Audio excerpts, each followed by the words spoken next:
Yo, what's up mga labs? Welcome back sa ating panibagong vlog, panibagong content. So, ilang buwan din na itong bago natin na balikan itong esplanade, no? So, yan. Kita naman ninyo medyo nawala yung ibang mga ano dito, poste ng ilaw. Yan. Yan siguro inayos pa. So, hanggang sa mga oras na ito ay hindi pa rin buhay yung ilaw, no? Wala pa rin siyang ilaw. So hindi natin alam kung anong dahilan. Kaya kung tatanungin kung malinis, medyo maraming yan. Let's go. Maraming pupo, no? Maraming kasintabi sa mga kumakain ng mga ng mga aso. So medyo nakakadismaya nga lang, no? Kung ang ano nito is mag-walking ka dito, medyo mahirap. Dahil kung hindi ka nagtitingin, maraming mga dumi ng mga hayop.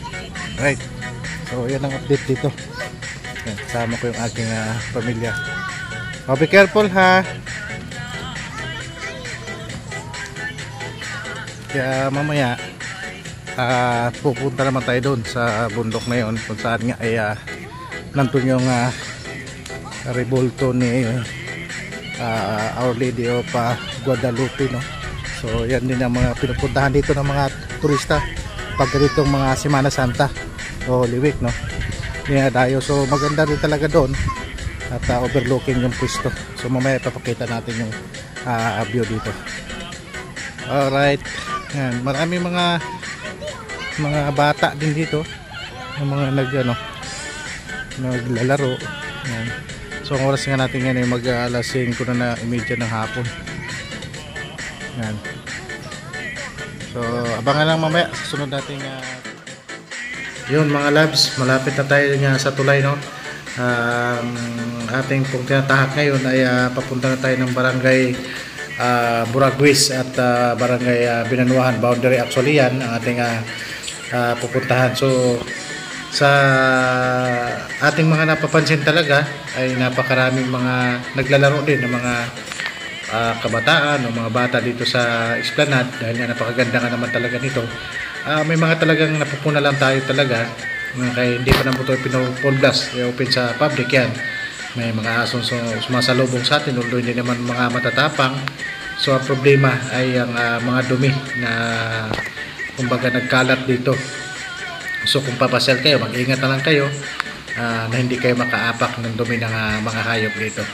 So yun lang, malungkot na nakikita natin na talagang hindi naalagaan, especially doon sa may mga may-ari, no, ng mga hayop dyan sa paligid ng esplanade na yan, para din sa ating lahat yan.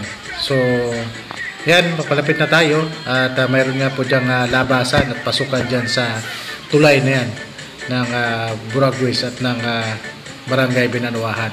So makikita din natin dyan yung mismong daan ng ating pupuntahan din mamaya. Ipapakita natin sa sunod nating video.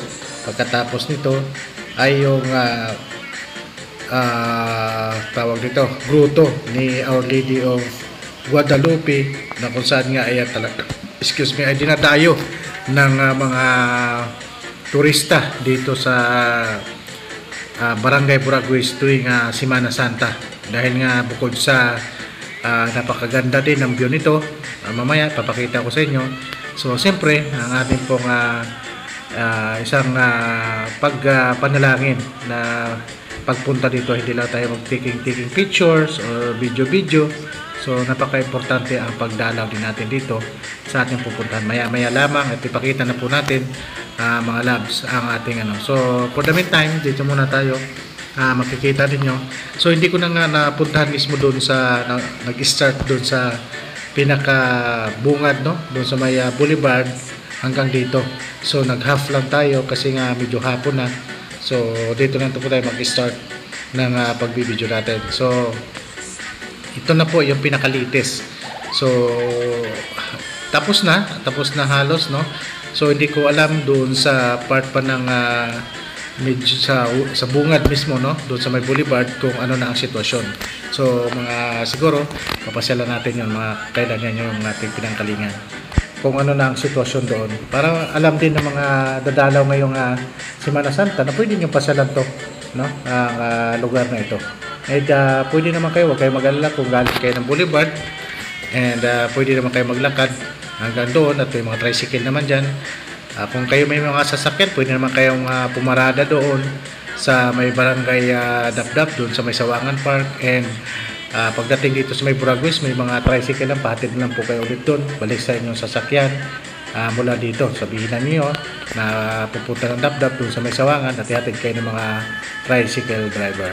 Alright, so ito na po yung exit or entrance din yan ng barangay Buraguis.